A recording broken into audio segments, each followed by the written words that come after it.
இயேசு கிறிஸ்துவில் அன்புமிக்க சகோதர சகோதரிகளே, இந்த திருப்பலியானது செல்வி ஜோசப் குடும்பத்திற்காக, அவருடைய பிள்ளைகள், மருமகள்கள், பேரப்பிள்ளைகள், அவர்கள் அனைவருடைய பாதுகாப்பிற்காகவும், கடவுளுடைய உடனிருப்பிற்காகவும், பிள்ளைகளுடைய கல்வி ஞானத்தில் சிறந்து விளங்க வேண்டும் என்று இந்த திருப்பலியானது ஒப்புக் கொடுக்கப்படுகிறது. தந்தை, மகன், தூய ஆவியின் பெயராலே ஆமென். நம் ஆண்டவராகிய இயேசு கிறிஸ்துவின் அருளும், கடவுளுடைய அன்பும், தூய ஆவியின் நட்புறவும் உங்கள் அனைவரோடும் இருப்பதாக. உம் ஆன்மாவோடும் இருப்பதாக. கிறிஸ்து இயேசுவில் அன்புமிக்க சகோதர சகோதரிகளே, ஆண்டவருடைய அழைத்தல் நம் எல்லோருக்கும் கொடுக்கப்படுகிறது. ஒவ்வொருவரும் அவருடைய அழைத்தலுக்கு கவனமுடன் செவிமடுத்து நான் பின்பற்றுகிறேன் என்று சொல்லுகிற பொழுது நாம் அவருடைய ஆளுமைக்குள் வந்து விடுகிறோம், அவருடைய ஆட்சிக்குள் வந்து விடுகிறோம், அவருடைய பிரசன்னத்திற்குள் வந்து விடுகிறோம். அப்பொழுது அவருடைய ஆட்சியில், அவருடைய பிரசன்னத்தில், அவருடைய சித்தம் நம்முடைய வாழ்க்கையிலே நடக்கும். நாம் கடவுளுடைய குரலுக்கு செவிமடுக்காத பொழுது நாம் வேறு ஒரு ராஜ்யத்திற்குள் பிரவேசிக்கிறோம். அந்த ராஜ்யத்திற்கு உரிமையாளன் அவனுடைய சித்தத்தை நம் நினைவில் புகுத்தி அவன் விருப்பங்களை நம் வாழ்வில் செய்து நம்முடைய கதையை முடிக்கிறான். ஆனால் ஆண்டவரோ நமக்கு நிலை வாழ்வை கொடுக்கும் பொருட்டு தன் வாழ்வை சிலுவையிலே ஒப்பு கொடுத்தார். இது திருப்பலியில் இதனுடைய சத்தியத்தின் ஆழத்தை புரிந்து கொள்ளவும், கடவுளுடைய ராஜ்யத்தை விட்டு விலகின நேரங்களுக்காக மனம் வருந்தி மன்னிப்பு கேட்போம். திருப்பலியில் பக்தியுடன் பங்கேற்போம்.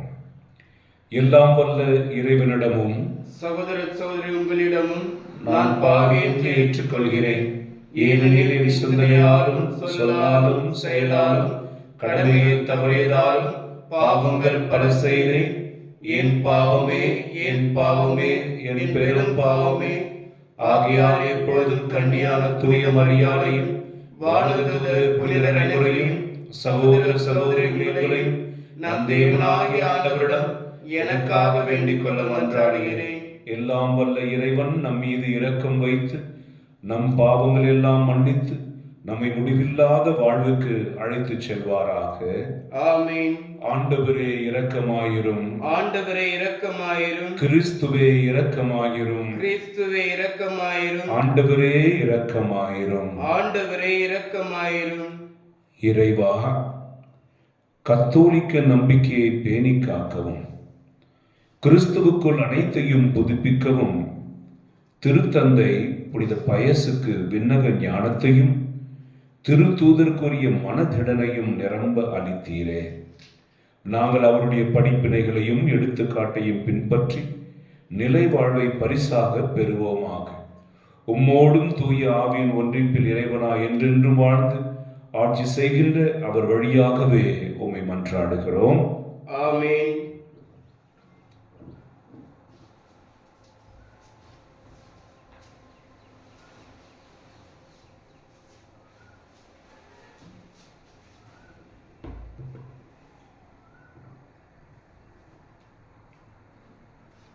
முதல் வாசகம். யார் என்னை சந்திக்க என் வீட்டு வாயிலிருந்து புறப்பட்டு வருகின்றாரோ அவரை கொண்டு வந்து எரிபலியாக்குவேன். நீதி தலைவர்கள் நூலிலிருந்து வாசகம். அதிகாரம் 11, இறை வார்த்தைகள் 29 முதல் 39 முடிய. அந்நாட்களில் ஆண்டவரின் ஆவி இப்தாவுக்கு அருளப்பட்டது.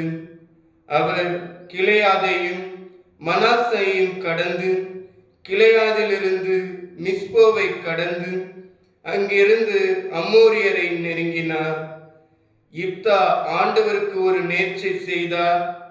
நீர் அம்மோனிய மக்களை என் கையில் ஒப்புவித்தார். அவர்களிடமிருந்து நான் வெற்றியோடு திரும்பும் பொழுது யார் என்னை சந்திக்க என் வீட்டு வாயிலிருந்து புறப்பட்டு வருகின்றாரோ அவர் ஆண்டவருக்கு உரியவர். அவரை கொண்டு வந்து எரிபலியாக்குவேன். இப்தா அம்மோனியருடன் போரிடச் சென்றார். ஆண்டவர் அவர்களை அவர் கையில் ஒப்புவித்தார். இப்தா அரையோரிலிருந்து மின்னித்து அருகாமை வரை 20 நகர்களையும் ஆபேல் கெராமிம் வரை இருந்த பகுதிகளையும் அழித்தார். இஸ்ரேல் முன்னிலையில் அம்மோனியர் அடக்கப்பட்டனர். இப்தா மிஸ்பாவிலிருந்து தம் வீடு திரும்பினார். இதோ அவர் மகள் மேலதாளத்துடன் நடனமாடிக்கொண்டு அவரை சந்திக்க புறப்பட்டு வந்தாள். அவள் அவருடைய ஒரே மகள். அவருக்கு வேறு மகளோ இல்லை. அவர் அவளை பார்த்தார். தன் உடைமைகளை கிழித்து கொண்டு, ஐயோ என் மகளே, நீ எனக்கு மோசம் செய்து விட்டாயே, நீ என்னை துன்பத்திற்கு ஆளாக்கி விட்டாயே. நான் ஆண்டவருக்கு வாக்கு கொடுத்து விட்டேனே, அதை நான் மாற்ற முடியாதே என்றார். அவள் அவரிடம், அப்பா, நீங்கள் ஆண்டவருக்கு வாக்கு கொடுத்து விட்டீர்கள் என்றால் உங்கள் வாக்கின்படியே எனக்கு செய்யுங்கள். ஏனெனில் ஆண்டவர் உங்கள் எதிரிகளான அம்மோனியரை உங்களுக்காக பழிவாங்கிவிட்டார் என்றாள். அவள் தந்தையிடம், என் விருப்பத்தை நிறைவேற்றுங்கள். 2 மாதங்கள் என்னை தனியாக விடுங்கள். நான் மலைகளில் சுற்றித் திரிந்து எனது கன்னிமை குறித்து என் தோழிகளுடன் துக்கம் கொண்டாடுவேன் என்றாள். அவர், சென்று வா என்று சொல்லி அவளை 2 மாதங்களுக்கு அனுப்பி வைத்தார். அவள் தன் தோழியருடன் சென்று தன் கன்னிமை குறித்து மலை மீது துக்கம் கொண்டாடினாள். 2 மாதங்கள் முடிந்த பின் அவள் தன் தந்தையிடம் வந்தாள். அவர் தாம் செய்யவிருந்த நேர்ச்சையின்படி அவளுக்கு செய்தார். ஆண்டவரின் அருள்வாக்கு. இறைவா உமக்கு நன்றி.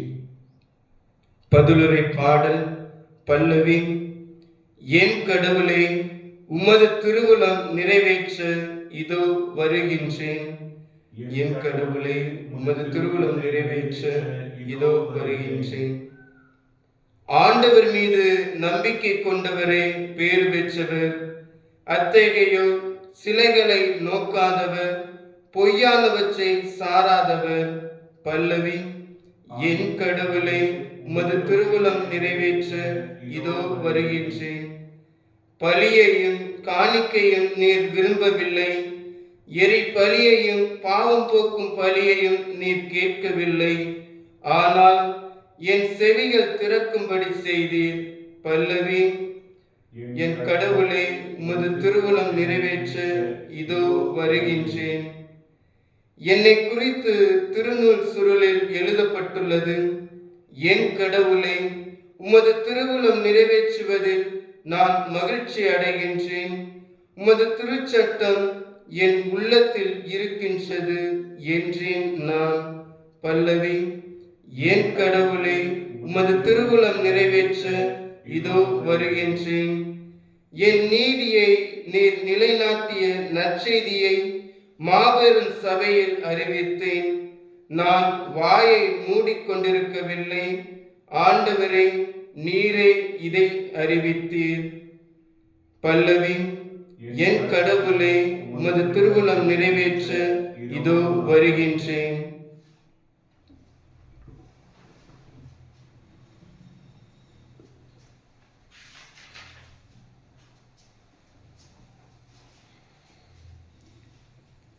அல்லேலூயா, அல்லேலூயா. இன்று உங்கள் இதயத்தை கடினப்படுத்திக் கொள்ளாதீர்கள்.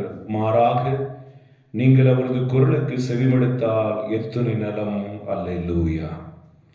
ஆண்டவர் உங்களோடு இருப்பாராக. உம் ஆன்மாவோடும் இருப்பாராக. புனித மத்தேயு எழுதிய பரிசுத்த நற்செய்தியிலிருந்து வாசகம்.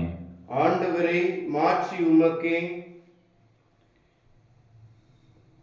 புனித மத்தேயு எழுதிய நற்செய்தி அதிகாரம் 22 இறை வசனங்கள் 1 முதல் 14 முடிய. அக்காலத்தில் இயேசு மீண்டும் உவமைகள் வாயிலாக பேசியது. விண்ணரசை பின்வரும் நிகழ்ச்சிக்கு ஒப்பிடலாம். அரசர் ஒருவர் தம் மகனுக்கு திருமணம் நடத்தினார். திருமணத்திற்கு அழைப்பு பெற்றவர்களை கூட்டிக் கொண்டு வருமாறு அவர் தம் பணியாளர்களை அனுப்பினார். அவர்களோ வர விரும்பவில்லை. மீண்டும் அவர் வேறு பணியாளர்களிடம், நான் விருந்து ஏற்பாடு செய்திருக்கிறேன், காளைகளையும் கொழுத்த கன்றுகளையும் அடித்து சமையலெல்லாம் தயாராய் உள்ளது, திருமணத்திற்கு வாருங்கள் என அழைப்பு பெற்றவர்களுக்கு கூறுங்கள் என்று சொல்லி அனுப்பினார். அழைப்பு பெற்றவர்களோ அதை பொருட்படுத்தவில்லை. ஒருவர் தம் வயலுக்கு சென்றார், வேறு ஒருவர் தம் கடைக்கு சென்றார். மற்றவர்களோ அவருடைய பணியாளர்களை பிடித்து இழிவுபடுத்தி கொலை செய்தார்கள். அப்பொழுது அரசர் சினமுற்று தன் படையை அனுப்பி அக்கொலையாளிகளை கொன்றழித்தார். அவர்களுடைய நகரத்தையும் தீக்கிரையாக்கினார். பின்னர் தம் பணியாளர்களிடம், திருமண விருந்து ஏற்பாடாகிவிட்டது, அழைக்க பெற்றவர்களோ தகுதியற்று போனார்கள், எனவே நீங்கள் போய் சாலையோரங்களில் காணும் எல்லாரையும் திருமண விருந்திற்கு அழைத்து வாருங்கள் என்றார். அந்த பணியாளர்கள் வெளியே சென்று வழியில் கண்ட நல்லோர் தீயோர் யாவரையும் கூட்டி வந்தனர். திருமண மண்டபம் விருந்தினரால் நிரம்பியது. அரசர் விருந்தினரை பார்க்க வந்தபொழுது அங்கே திருமண ஆடை அணியாத ஒருவரை கண்டார். அரசர் அவரை பார்த்து, தோழா, திருமண ஆடையின்றி எவ்வாறு உள்ளே வந்தாய் என்று கேட்டார். அவனோ வாயடைத்து நின்றான். அப்பொழுது அரசர் தம் பணியாளர்களிடம், அவனுடைய காலையும் கையையும் கட்டி புறம்பே உள்ள இருளில் தள்ளுங்கள், அங்கே அழுகையும் அங்கலாய்ப்பும் இருக்கும் என்றார். இவ்வாறு அழைப்பு பெற்றவர்கள் பலர், ஆனால் தேர்ந்தெடுக்கப்பட்டவர்களோ சிலர். இது ஆண்டவரின் அருள்வாக்கு. கிறிஸ்துவே உமக்கு புகழ்.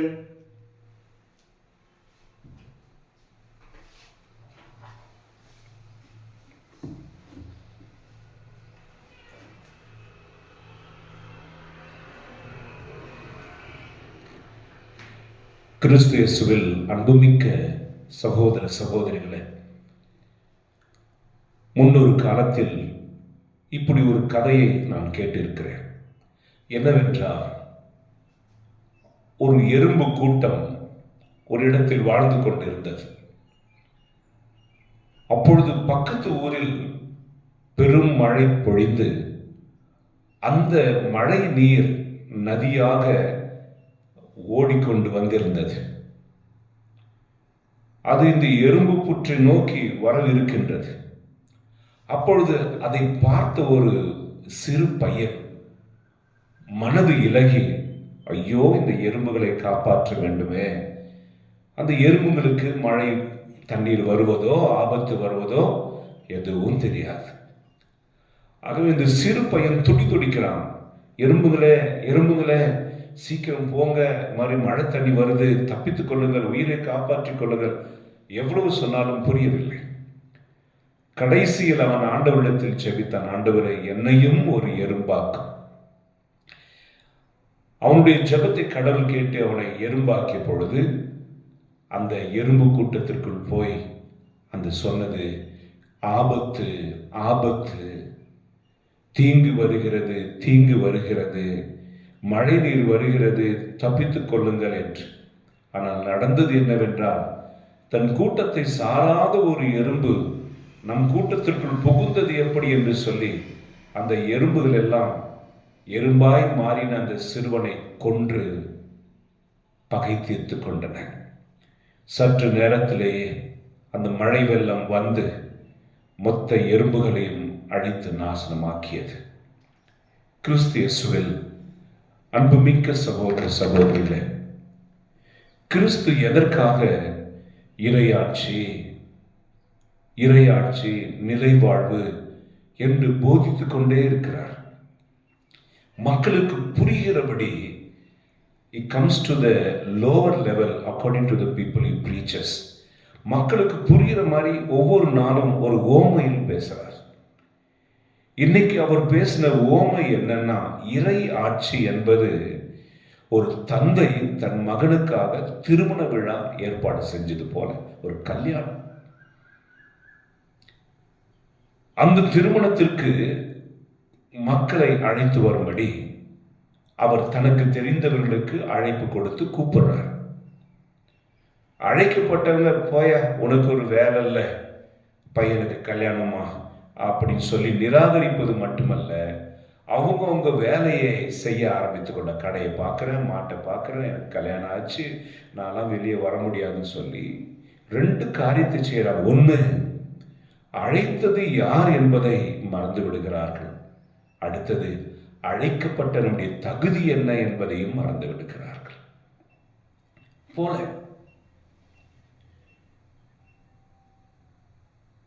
ஆகவே ராஜாவுக்கு வருத்தம். இந்த வருத்தம் இன்னும் கொஞ்ச நேரத்தில் துக்கமாய் கோபமாய் மாறியது. ஏன் தெரியுமா? அனுப்பப்பட்டவர்களை அவர்கள் பிடித்து அடித்து, பெருசா சொல்ல வந்துட்டு போய அப்படின்னு அடிச்சு கொண்டுட்டாங்க வேதம் சொல்கிறது. ராஜாவுடைய கோபம் வெகுண்டு எழுந்தது. படைகளை அனுப்பி அவர்களை கொன்றழித்தார். நம் கனி தராத பொழுது நமக்கு நாமே அழிவை தேர்ந்து கொள்கிறோம். அந்த எறும்பை போல எதற்கு கூப்பிடுறாரு? எதற்கு ஜெபிக்கணும்? எதற்கு அவருடைய பிரசனத்திற்குள் வரணும்?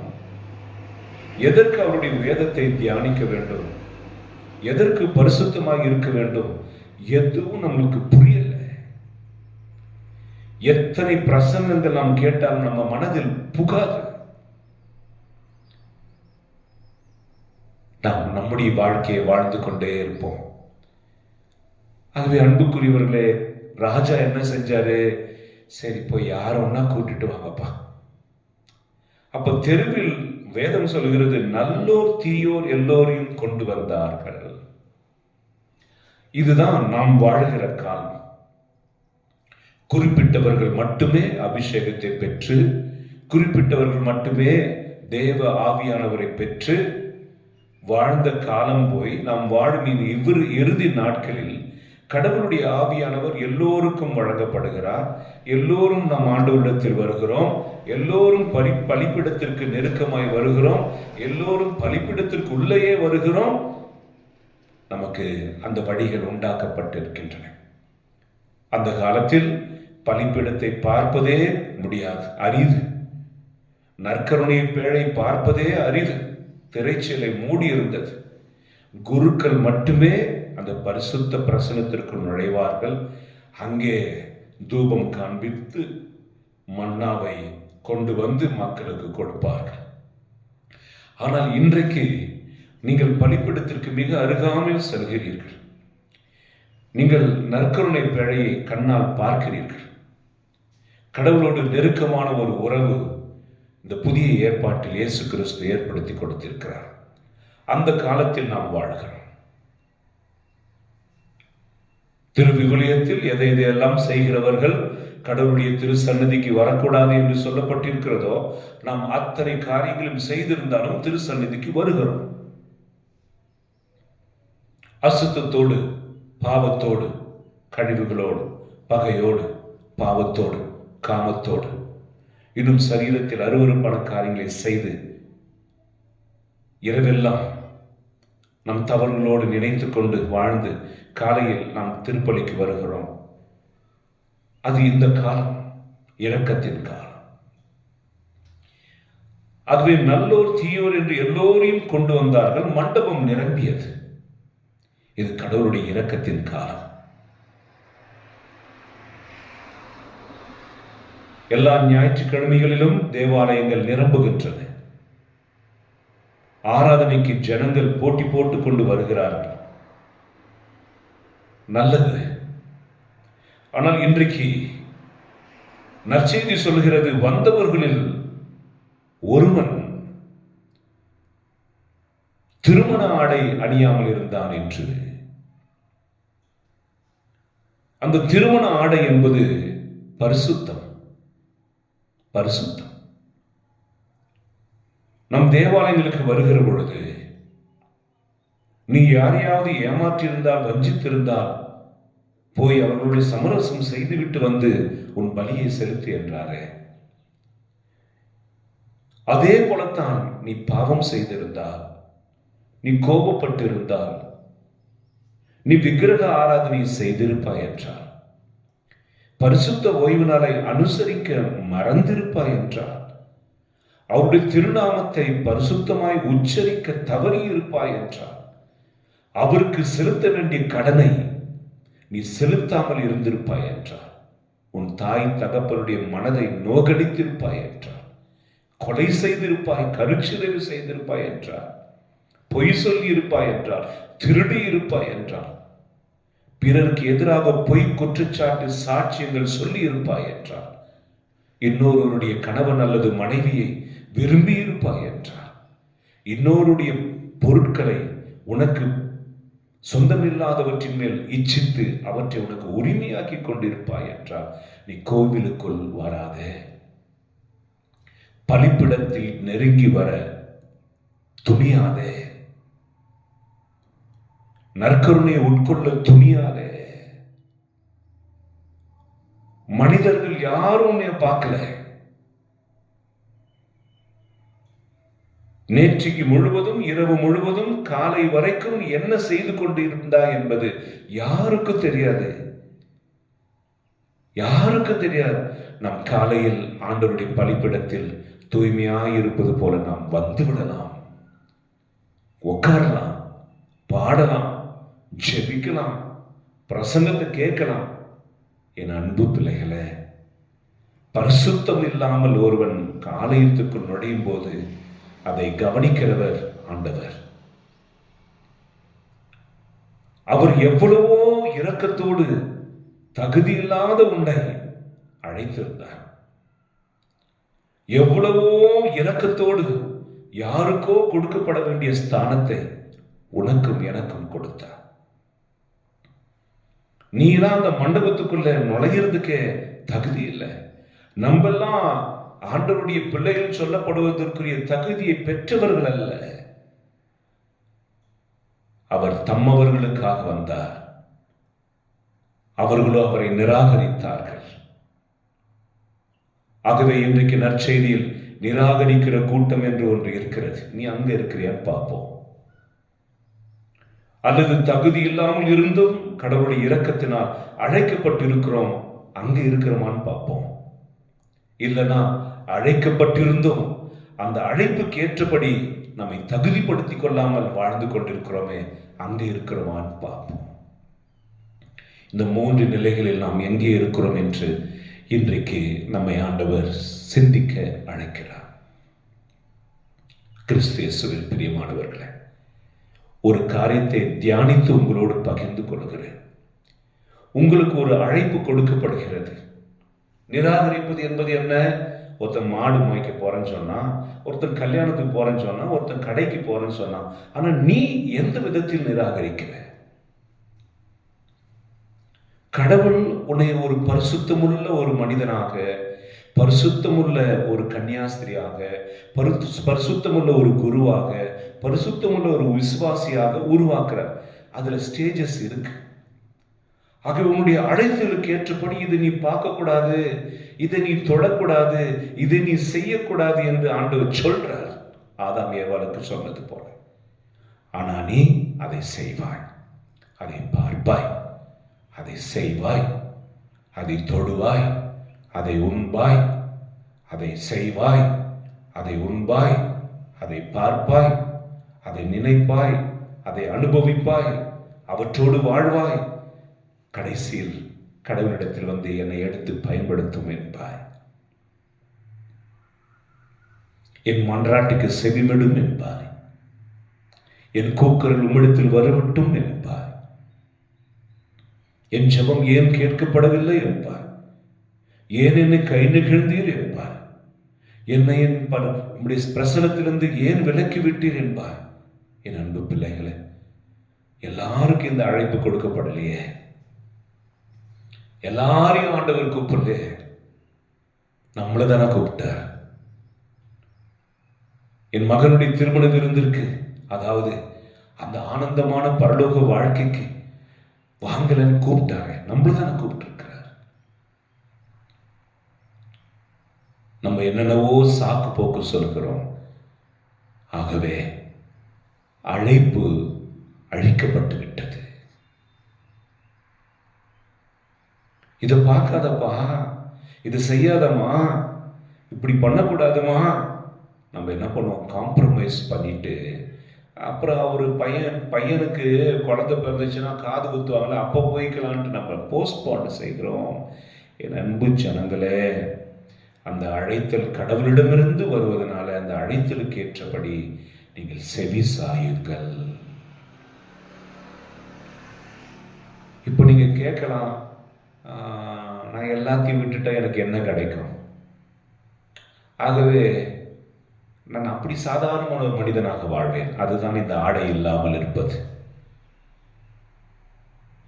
திருமணம் ஆச்சா, அப்ப கணவன் இருக்கிறாங்க, மனைவி இருக்கிறாங்க, அதற்கேற்ற ஒழுங்கு இருக்க வேண்டும். கல்லூரி படிப்பு படிக்கிறியா, அதற்கேற்ற ஒழுங்கு. நீதிமன்றத்தில் இருக்கிறியா, அதற்கேற்ற ஒழுங்கு. மருத்துவமனையில் பணியாளராக இருக்கிறியா, அதற்கேற்ற ஒழுங்கு. காவல்துறையில் பொறுப்பில் இருக்கிறீர்களா, அதற்கேற்ற ஒழுங்கு. ஒரு கடையில் வியாபாரம் செய்கிறியா, அதற்கேற்ற ஒழுங்கு. அல்லது குருவாக, குரு மாணவனாக, கன்னியாஸ்திரியாக, கேண்டிடேட்டாக அழைக்கப்பட்டிருக்கிறியா, அதற்கேற்ற ஒழுங்கு. அந்த ஒழுங்கு உங்ககிட்ட இல்லை, உங்ககிட்ட ஆடை இல்லை, கடவுளை நிராகரிக்க போறாரு. கடவுளை நிராகரிக்க போறாரு. விளக்கு தண்டை உன்னிடமிருந்து அகற்ற போறாரு. அது உங்களுக்கு தெரியுமா? நம்மளை பொறுத்து பொறுத்து பொறுத்து பார்க்கிற கடவுள் விளக்கு தண்டை நம்மிடமிருந்து எடுக்க போகிறாரு. அவருடைய பிரசன்னம் நம்மை விட்டு விலக போகிறது. நாம் எப்பொழுது அவரை நிராகரித்தோமோ, அவர் நம்மை நிராகரிக்கிற நேரம் வந்துவிட்டது. நாம் என்ன நினைப்போம்? கடவுள் இரக்கமுள்ளவர், கடவுள் தயவுள்ளவர், அப்படி செய்ய மாட்டார் செய்ய மாட்டார் நினைத்துக் கொண்டிருக்கிறோம். இந்த ஓமையை இயேசு சொல்கிறார். What is the mind of God father? நிராகரிக்கப்பட போகிறோம். ஆண்டவனை நிராகரிக்க போகிறார். அவர் அழைத்தவர் அல்லவா, அவரால் அன்பு செய்யப்பட்டவர்கள் அல்லவா, அவரால் விசேஷமாக தெரிந்து கொள்ளப்பட்டவர்கள் அல்லவா என்றெல்லாம் இனி பார்க்கப்படாது.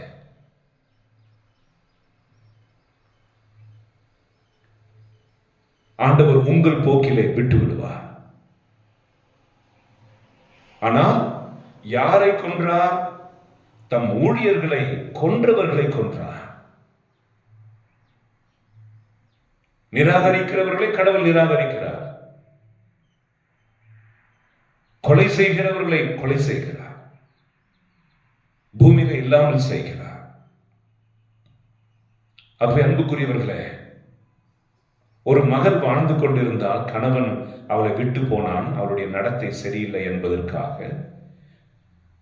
அவர் போன பிற்பாடு இவள் இன்னும் சுதந்திரத்தை கண்டுபிடித்தார்.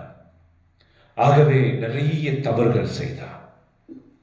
வயது 39 தொடங்கும் பொழுதே அவள் பக்கவியாதத்தால், பக்க வியாதி இல்லையா, அது என்ன சொல்லுவாங்க, பேரலைஸ்ட் ஆயிட்டு படுத்த படுக்கையாகிவிட்டார்.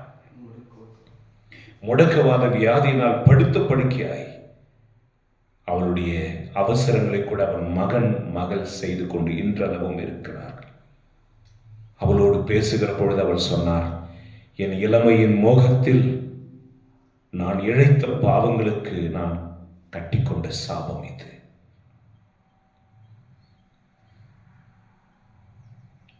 என் உடம்பில் அந்த சாபத்தை கட்டிக்கொண்டு இருக்கிறேன். எழுந்து நடக்க முடியாமல் என் உடலில் அந்த சாபத்தை நான் காண்கிறேன்.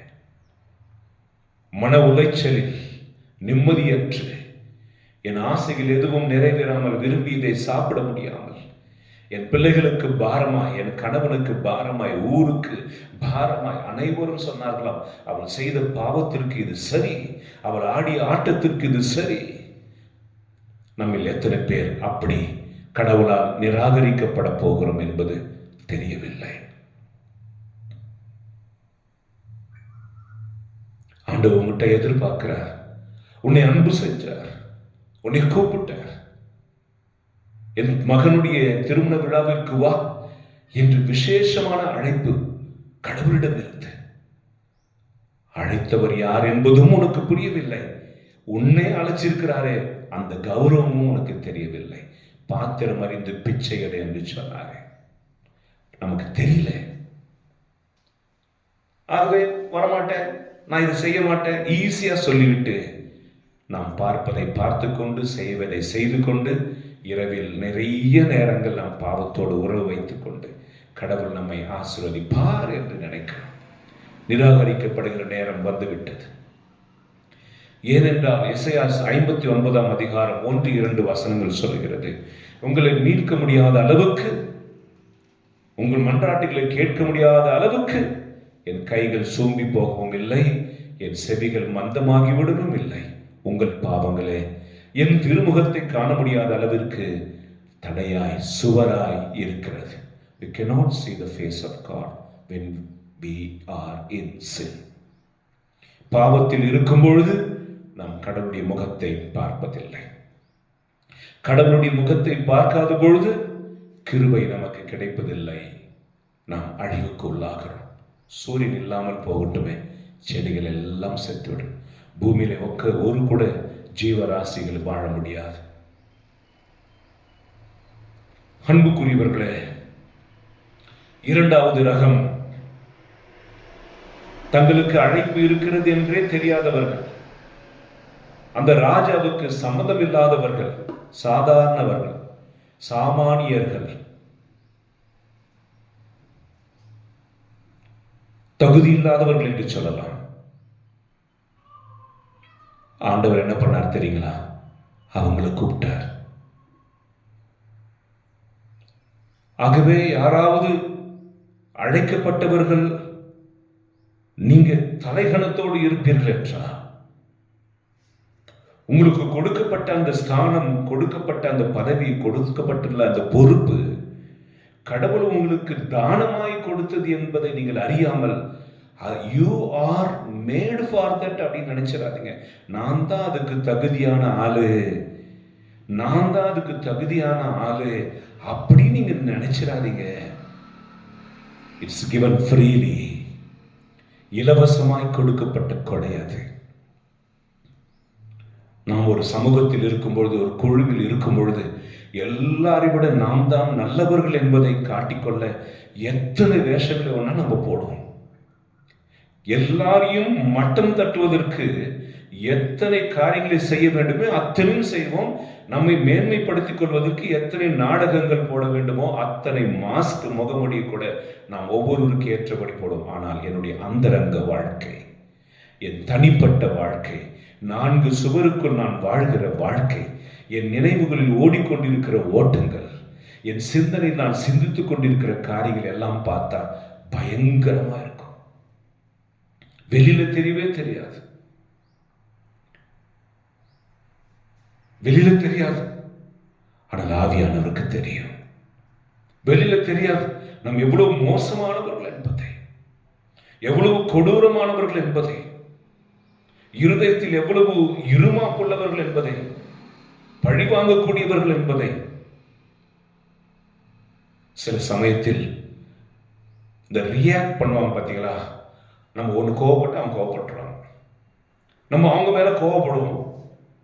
ஆனால் சில பேர் ரியாக்டே ஆக மாட்டாங்க. ஏன் அப்படின்னா அவங்க அதெல்லாம் மனசில் அப்படியே வச்சுக்கிட்டு கடைசியில் ஒரு நாள் உங்களை பழி வாங்குவார்கள். ஆனால் எடுத்தவொன்னு டப்பான்னு பேசிட்டவங்க அது அப்பயே முடிஞ்சிடும், அவங்க கோபம் தீர்த்துடும், அவர்களை கூட நம்பலாம். ஆகவே தான், அதாவது இழைக்கப்பட்ட அநீதியை மன்னிக்க முடியும், ஆனால் துரோகத்தை மன்னிக்க முடியாது. இருக்கிறதுலே வலியை கொடுக்கிற மிகப்பெரிய ஒரு காரியம் துரோகம். ஆகவே அழைக்கப்பட்டிருக்கிற நாம், நமக்கு கொடுக்கப்பட்டிருக்கிற கிறிஸ்தவன், கிறிஸ்தவன் என்கிற பொசிஷன், அந்த ஒரு அழைத்தலே பெருசு.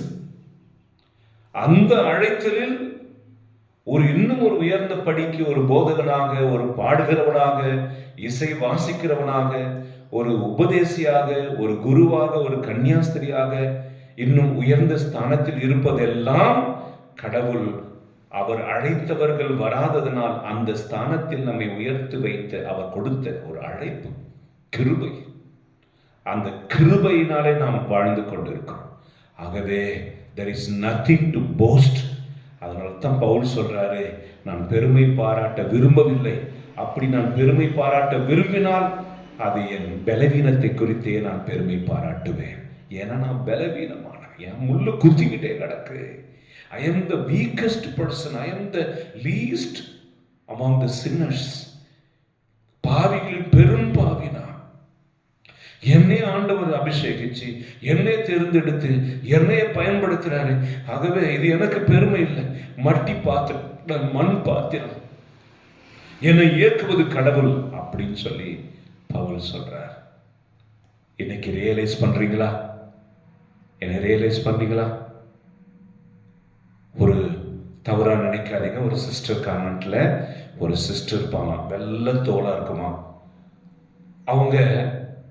அவங்க கோயிலுக்கு வர்றவங்க, கான்வென்ட்டுக்கு வர்றவங்க எல்லாரையும் பயன்படுத்தி வாசல் பெருக்கு, இந்த டாய்லெட்டை பெருக்கு, கிளீன் பண்ணு, இந்த துணியை தொய் அப்படின்னு எல்லாரையும் வேலை வாங்கிக்குவாங்களாம். அப்புறம் பக்கத்துல யாராவது போய் உக்காந்தாங்கன்னா, கருப்பா இருக்கிறவங்க நீ போய் அங்க போய் உக்காருன்னு சொல்லிடுவாங்களாம். அழைக்கப்பட்டவர் தான். இன்னொரு கல்லூரியில போய் சேரணும்னு சொன்னா அந்த கல்லூரி முதல்வர் அழைக்கப்பட்டவர் தான். அவர் சொல்வார், எவ்வளவு காசு இருக்கு? காசு இல்லையா? அப்புறம் எதுக்கு இவ்வளவு பெரிய காலேஜ்ல சேர்க்கணும்னு ஆசைப்படுற? உன் பிள்ளை படிச்சு என்ன பண்ண போறான்? பேசாம எங்கேயாவது கவர்மெண்ட் காலேஜில் போய் சேர்ந்துரு, கிளம்பு. சார் நல்லா படிச்சு மார்க் எடுத்திருக்கான். மார்க்கெல்லாம் இங்க ஒன்றும் பிரயோஜனப்படாது. காசு காசு.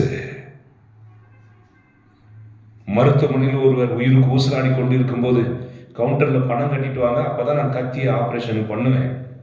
ஐயா அப்புறம் கொடுக்கறனா கூட இல்லை, கட்டிட்டு வா என்று உயிரோடு விளையாடுகிற மருத்துவர்கள். டேபிளுக்கு கீழே லஞ்சம் கொடு, உனக்காக வாதிட்டு நீ செய்ததை செய்யாதது போல மாற்றுகிறேன், செய்யாததை செய்தது போல மாற்றுகிறேன், உனக்கு வர வேண்டிய சொத்தை வாங்கி கொடுக்கிறேன், அல்லது உனக்கு சொந்தமில்லாத சொத்தை உனக்கு சொந்தமாக்கி தருகிறேன் என்று லஞ்சம் வாங்குகிற வக்கீல்கள்.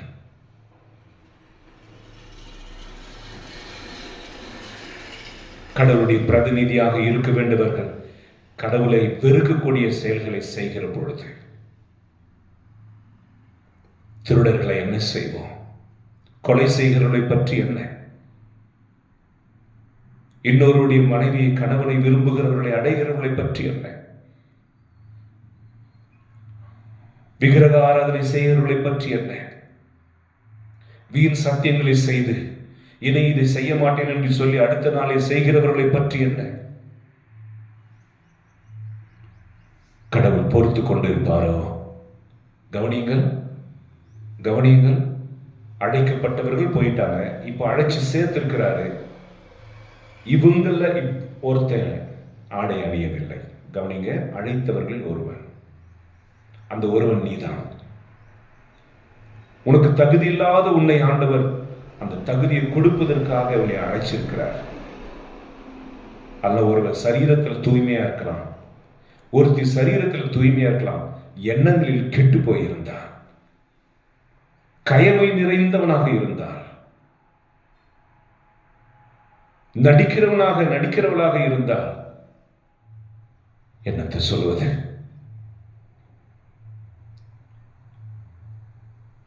ஆகவே ஆண்டவர் அந்த ஆடையின்றி, திருமண ஆடையின்றி இருந்தவனை அழைத்து, என்பா இப்படி வந்தன்னு கேட்டார்.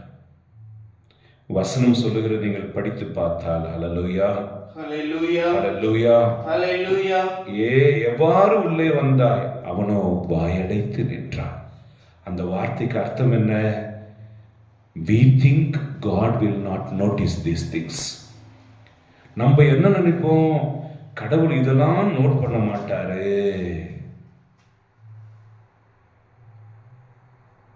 மத்தேயு சுவிசேஷம் 28:22 கடவுள் இதெல்லாம் நோட் பண்ண மாட்டார். இத்தனை பேர் இருக்கும்போது என்னை மட்டுமா நோட் பண்ண போறாரு?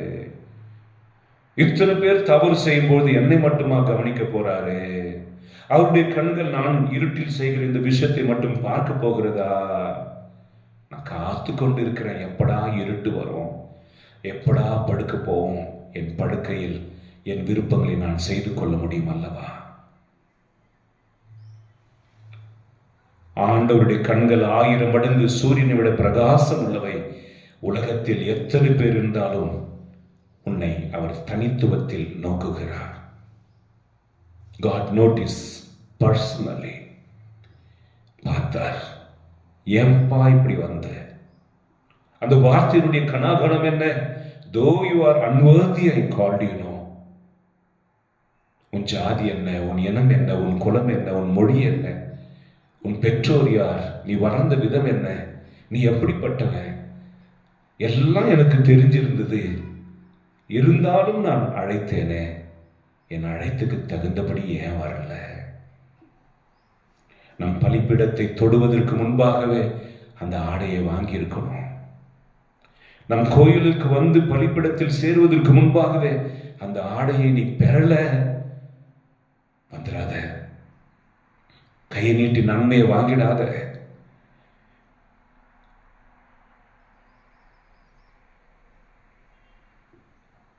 ஆண்டவர் சொன்னார், இவனை கையும் காலையும் கட்டி இருட்டில் தள்ளுங்கள். அங்கே அழுகையும் பற்கடிப்பும் இருக்கும். என்னது பற்கடிப்பு? ஐயோ விட்டுட்டேனே, ஐயோ மறந்துட்டேனே, ஐயோ வாழ மறந்துட்டேனே, தவறிட்டேனே, ஐயோ சந்தர்ப்பத்தை மறந்துட்டேனே, ஆண்டவர் கொடுத்த சந்தர்ப்பத்தை அழைப்பை இழந்து விட்டேனே. பற்கடிப்பு இருந்துகிட்டே இருக்கும்.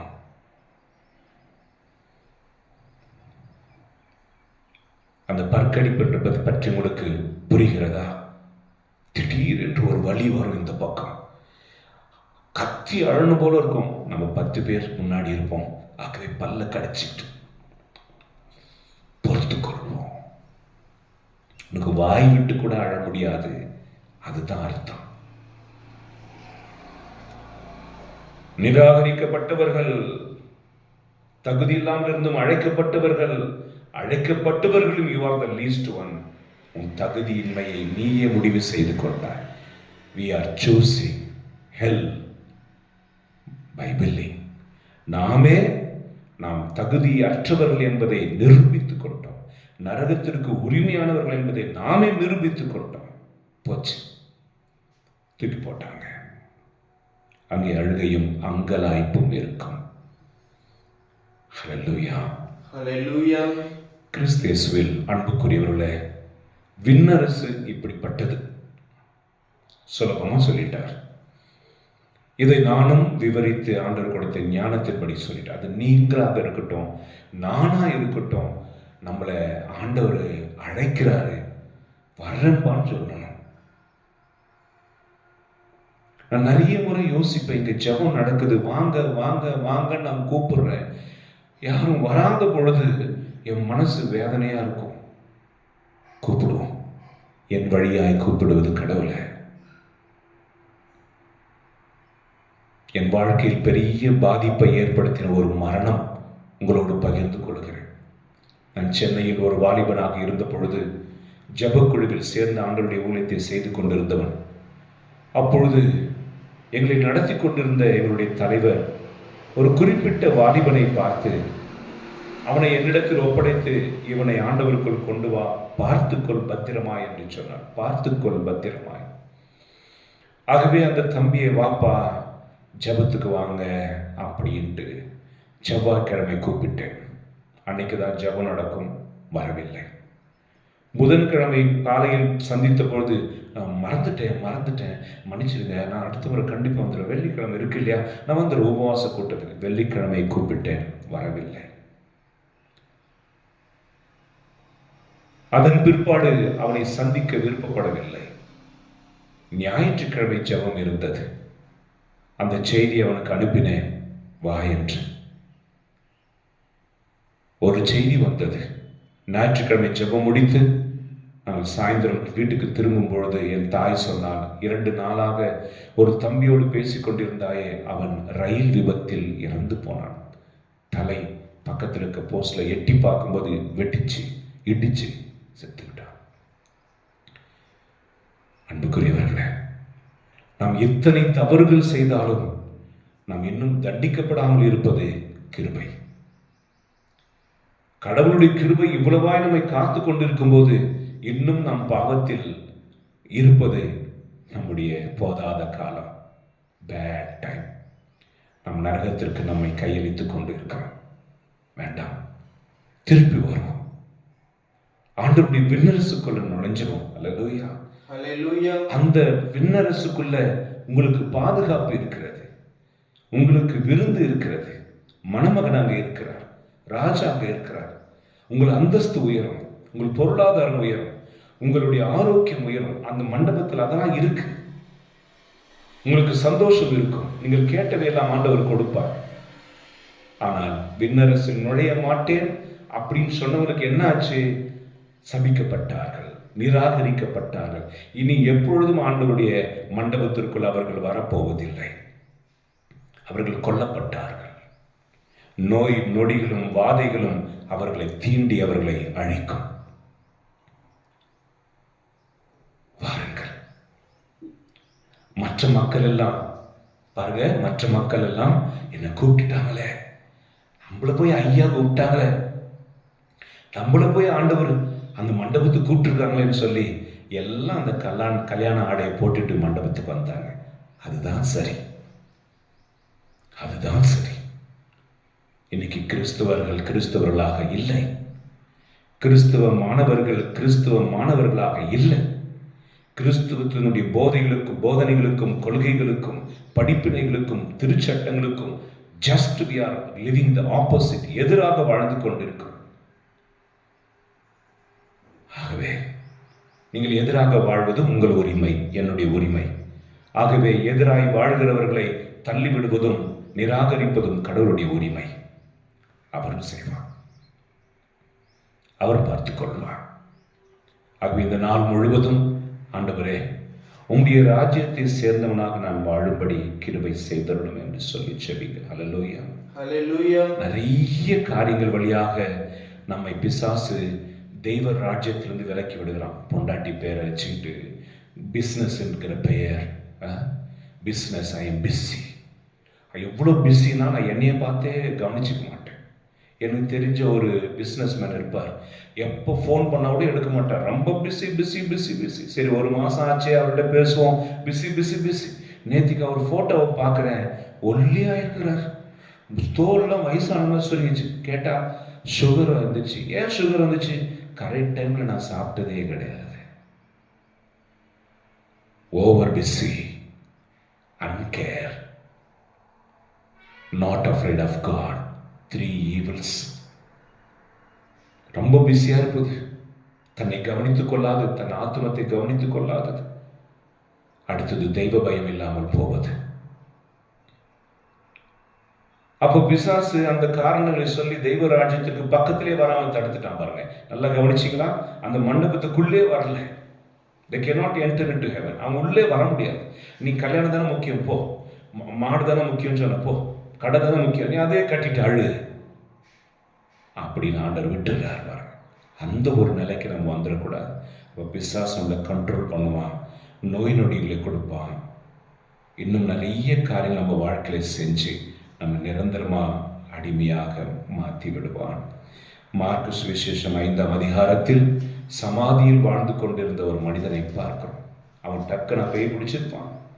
எத்தனையோ சுழற்சியில் அந்த பாவம், இதை பாவம், அது இது இது அது இது அது இது எதுன்னு சொல்லி கடைசியில் அவன் தன் சுயநினைவை இழக்கக்கூடிய அளவுக்கு பிசாசினால் முழுவதுமாக கண்ட்ரோல் செய்யப்பட்டு, கவனிங்கள், பிசாசினால் முற்றிலுமாக கண்ட்ரோல் செய்யப்பட்டு முதலிலே பிசாசு கண்ட்ரோல் செய்ய மாட்டான். நீ விரும்பியதெல்லாம் கொடுத்து, நீ விரும்பியதெல்லாம் பார்க்க வைத்து, நீ விரும்பியதெல்லாம் கேட்க வைத்து, கவர்ட்னஸ் என்று சொல்லுவார்கள். இந்த பூசணம் பிடிக்கும் இல்லையா ஆத்துமத்தில், அது மாதிரி நம்முடைய ஆத்துமத்தை வந்து இந்த ஒட்டடெல்லாம் இருக்கும்போது அது மாதிரி ஒட்டடை அப்படியே பரவி இருக்கும். அதுக்கப்புறம் கடைசியாக ஃபுல்லாக கண்ட்ரோல் பண்ணிடுவோம். அவன் he was under the power of the evil. நாம் அப்படி இருப்போம். ஆனால் இயேசு அவனை தேடி வந்தார். அவனிடத்திலிருந்து பேய்களை லெகியோன் என்கிற பேயிலிருந்து விடுதலை கொடுத்தார். அவன் சுய நினைவு பெற்றான், ஆடை அணிந்தான், இயேசுவை பின்தொடர்ந்தான். உங்களுக்கு அந்த பாக்கியம் வேணுமா? விண்ணரசுக்குள் நுழைங்க அப்படின்னா என்ன அர்த்தம்? ஜப கொடுத்து போயிட்டே இருங்கன்னு சொல்றதுக்கு இல்லை, வாழ்க்கையை திருத்து. ஜப கூட்டத்துக்கு வந்த பிற்பாடும் நீ ஆடை இல்லாமல் இருந்தனா வேஸ்ட். எல்லா ஞாயிற்றுக்கிழமை ஆராதனை வேஸ்ட், பணத்தை மையப்படுத்தின ஆராதனைகள் வேஸ்ட், ஜபம் வேஸ்ட், பிரசங்கம் வேஸ்ட், தன்னை பரிசுத்தப்படுத்தி கொள்ளாத ஒருவன் ஆலயத்திற்கு வருவது வேஸ்ட், பலிப்பிடத்தில் இருப்பது வேஸ்ட். அந்த ஆடை இழந்தவன் எப்பொழுது சபிக்கப்பட்டிருக்கிறான், எல்லா நேரமும் வேஸ்ட் தான். ஆண்டவரும் பேரானால் பேய்களை ஓட்டவில்லையா, நோய்களை தீர்க்கவில்லையா, அம்மை பற்றி அறிவிக்கவில்லையா, தெரு தெருவாய் ஆண்டு சொல்லி நீ யாரு கெட் அவுட் சொல்லுவார் அப்படின்னு வேதம் சொல்லிக்கிறது. எல்லாம் வேஸ்டாக போகும். உங்களை நீங்கள் பரிசுத்தப்படுத்திக் கொள்ளுங்கள், நம்மை நாம் பரிசுத்தப்படுத்திக் கொள்வோம், ஒருவர் மற்றவருக்காக செபிப்போம், நம்முடைய பேச்சில் பரிசுத்தம் இருக்கும்படி பார்த்துக்கொள்வோம், கான்வர்சேஷனில் பரிசுத்தம் இருக்கணும், நம்ம பார்க்குற காட்சியில் பரிசுத்தம் இருக்கணும், நம்ம கேட்குற காரியங்களில் பரிசுத்தம் இருக்கணும். இல்லைன்னா கொஞ்சம் கொஞ்சமாக யூ வில் பிகம் அன்வர்த்தி. ஒருவேளை ஆண்டவர் அதனால தான் அவங்களை தூரமாக வச்சிருக்கிறாரா, கூப்பிடலையா இது வரைக்கும், அப்போ இப்போ கூப்பிடுறாரா, கூப்பிட்டா கூட நீ இப்படி தான் இருப்பேன்னு அவருக்கு தெரிஞ்சுதோ? தெரியுமோ தெரியாத? கடவுளுக்கு நீ அழைத்த பிற்பாடு இப்படி தான் இருக்க போறேன்னு தெரியுமோ தெரியாதா? ஆண்டவருக்கு கண்டிப்பாக தெரியும். ஆகவே அதனால உன்னை அழைக்கலாமா வேண்டாமான்னு யோசிச்சுட்டு இருந்தாரோ, சரி போனா போட்டுன்னு அழைக்கிறாரோ, அந்த அழைத்துக்கு நீ தகுதி இல்லாமல் போய் கடைசியில் அழிவுக்கு போவேன் என்பது கடவுளுக்கு தெரியுமோ? கவனிங்க கவனிங்க. ஒருவேளை அந்த அழைக்கப்பட்டவன் அழைக்கப்படாமல் அவன் மாடு மேய்ச்சிட்டு இருந்தாலும் நல்லா இருந்திருக்கும். இப்போ அழைச்ச பிற்பாடு அவன் தன்னை சரிப்படுத்தி கொள்ளாதனால கை கால்கள் கட்டப்பட்டு இருளில் தூக்கி வீசப்படுகிறான். அது நரகத்திற்குடைய அடையாளம். திருமண மண்டபம் பரலோகத்திற்கு அடையாளம், நரகம் அந்த இருளுடைய பகுதி நரகத்திற்கு அடையாளம். நம்ம அப்படி இருக்க வேண்டாம். அவனுடைய வல்லமையை கேட்டு இந்த திருப்பலியை நாம் செபிப்போம். இன்றைக்கு நாம் கொண்டாடுகிற புனிதர் நமக்காக பரிந்து பேசுவாராக.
அன்புமிக்க சகோதர சகோதரிகளே, நானும் நீங்களும் சேர்ந்து ஒப்புக் கொடுக்கும் இந்த பலி எல்லாம் வல்ல இறைவனுக்கு ஏற்றதாகும்படி செபியுங்கள். ஆண்டவர் தமது பேரின் புகழ்ச்சிக்காகவும் மாட்சிக்காகவும் தமது நன்மைக்காகவும் புனித திரு அவையின் அனைத்து நலனுக்காகவும் மது கை நீட்டி இப்பலியை ஏற்றுக்கொள்வாராக. ஆண்டவரே, எங்கள் காணிக்கைகளை கனிவுடன் ஏற்றுள்ளமை வேண்டுகின்றோம். திருத்தந்தை புனித பயசின் அறிவுரைகளை பின்பற்றி இத்தூய மறை நிகழ்வை நேரிய வணக்கத்துடன் ஒப்புக் கொடுக்கவும் அதை பற்றியுறுதுடன் உட்கொள்ளவும் எங்களுக்கு அருள்வீராக. எங்கள் ஆண்டவராகிய இயேசு கிறிஸ்து வழியாக உம்மை மன்றாடுகிறோம். ஆமென். ஆண்டவர் உங்களோடு இருப்பாராக, உம் ஆன்மாவோடும் இருப்பாராக. இதயங்களை மேலே எழுப்புங்கள், ஆண்டவரிடம் எழுப்பியுள்ளோம். நம் இறைவனாகிய ஆண்டவருக்கு நன்றி கூறுவோம். அது தகுதியும் நீதியும் ஆனது. ஆண்டவரே, தூயவரான தந்தை, என்றுமுள்ள எல்லாம் வல்ல இறைவா, என்னாலும் எவ்விடத்திலும் நாங்கள் உமக்கு நன்றி செலுத்துவது மெய்யாகவே தகுதியும் நீதியுமாகும். எங்கள் கடமையும் மீட்புக்குரிய செயலுமாகும். ஏனெனில் உம் புனிதர்கள் பெருமை அடைவதால் நீர் மாட்சி பெறுகின்றீர். அவர்களுடைய பாடுகளை சார்ந்தவை அனைத்தும் உம்முடைய ஆற்றில் வியத்தகு செயல்களை. நீரே எங்கள் ஆண்டவராகிய கிறிஸ்து வழியாக அவர்களுக்கு இத்தகைய நம்பிக்கை ஆர்வத்தை கனிவுடன் கொடுக்கின்றீர். நிலைத்திருக்கும் உறுதிப்பாட்டை ஊட்டுகின்றீர். கடுந்துயரிலும் வெற்றியை அளிக்கின்றீர். ஆகவே விண்ணகத்திலும் மண்ணகத்திலும் உள்ள அனைத்தும் உம்மை தொழுது வணங்கி புதியதோர பண்பாடுகின்றன. வானதூதரின் அணிகள் அனைத்தோடும் நாங்களும் சேர்ந்து முடிவின்றி பறைசாற்றி சொல்வதாவது: தூயவர் தூயவர் தூயவர், வான்படைகளின் கடவுளான ஆண்டவர், விண்ணகமும் மண்ணகமும் உமது ஆட்சியால் நிறைந்துள்ளன. உன்னதங்களிலே ஓசானா. ஆண்டவருடைய பெயரால் வருகிறவர் ஆசி பெற்றவர். உன்னதங்களிலே ஓசானா. ஆண்டவரே, நீர் மெய்யாகவே தூயவர், தூய்மை அனைத்திற்கும் ஊற்று. ஆகவே உம்முடைய ஆவியை பொழிந்து இக்காணிக்கைகளை தூய்மைப்படுத்தியருட உம்மை வேண்டுகிறோம். இவ்வாறு எங்கள் ஆண்டவர் இயேசு கிறிஸ்துவின் உடலும் இரத்தமுமாக இவை எங்களுக்கு மாறுவனவாக. அவர் பாடுபட உளம் கனிந்து தம்மை கையளித்த பொழுது அப்பத்தை எடுத்து உமக்கு நன்றி செலுத்தி அதை பிட்டு தம் சீடர்களுக்கு அளித்து அவர் கூறியதாவது: அனைவரும் இதிலிருந்து பெற்று உண்ணுங்கள், ஏனெனில் இது உங்களுக்காக கையளிக்கப்படும் என் உடல்.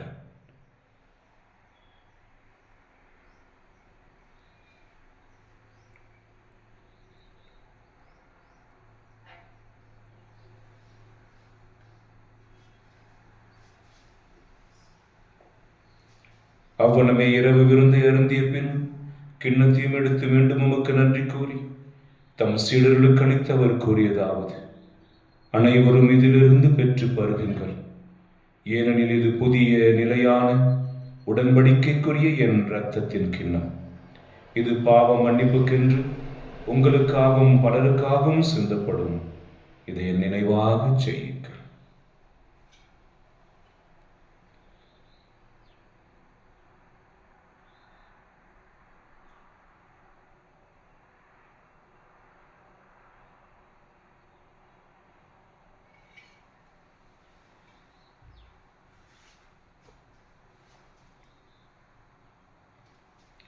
நம்பிக்கையின் மறைபொருள்.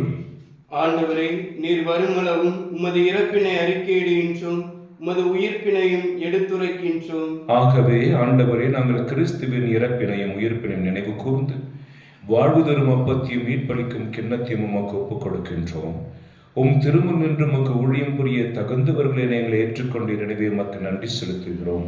மேலும் கிறிஸ்துவின் உடலிலும் இரத்தத்திலும் பங்கு கொள்ளும் எங்களை தூய ஆவியார் ஒன்று சேர்க்க வேண்டுமென உம்மை தாழ்மையோடு மன்றாடுகிறோம். ஆண்டவரே, உலகெங்கும் பரவியிருக்கும் திரு அவையை நினைவு கூர்ந்தருளும்.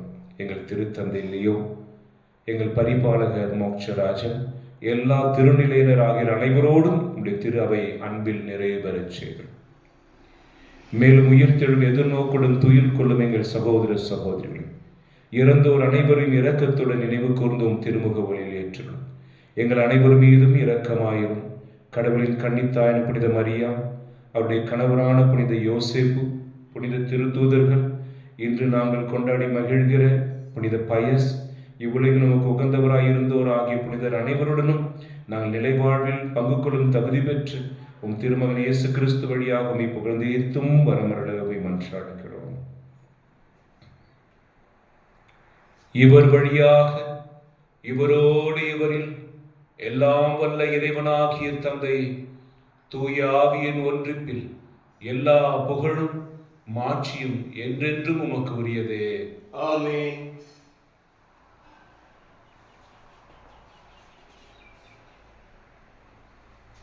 மீட்பரின் கட்டளையால் கற்பிக்கப்பட்டு தேவ படிப்பினையால் பயிற்சி பெற்ற நாம் துணிந்து சொல்லுவோம்: விண்ணுலகில் இருக்கிற எங்கள் தந்தையே, உமது பெயர் தூயதென போற்ற பெறுக.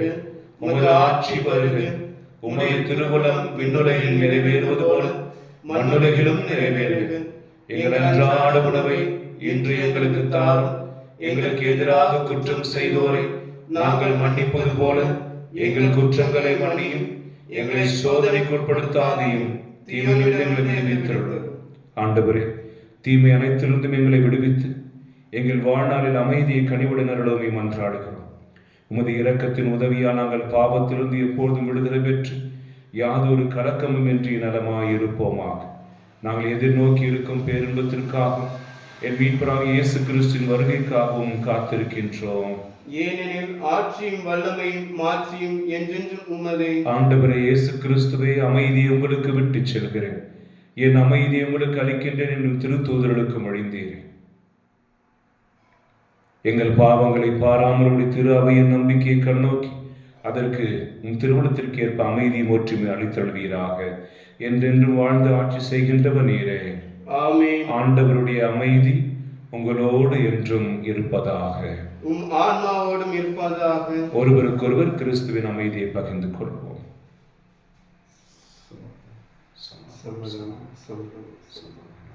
உலகின் பாவங்களை போக்கும் இறைவனின் செம்மறியை எங்கள் மேல் இரக்கமாயிரும்.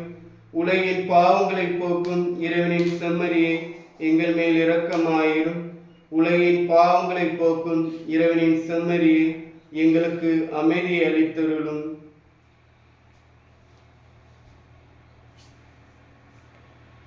இதோ இறைவனின் செம்மறி, இதோ உலகின் பாவங்களை போக்குகிறவர். இந்த செம்மறியின் திருவிருந்திற்கு அழைக்க பெற்றுள்ள நாம் அனைவரும் பேறு பெற்றோர். ஆண்டவரே, நீர் என் உள்ளத்தில் எழுந்துள்ள நான் தகுதியற்றவன்.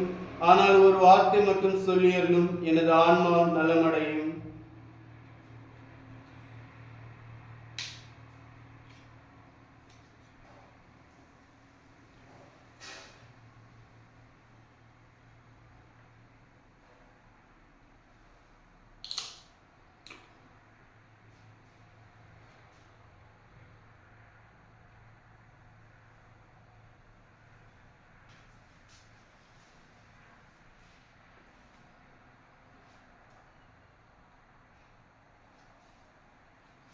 கிறிஸ்துவின் திருவுடலும் திரு ரத்தம். ஆமென்.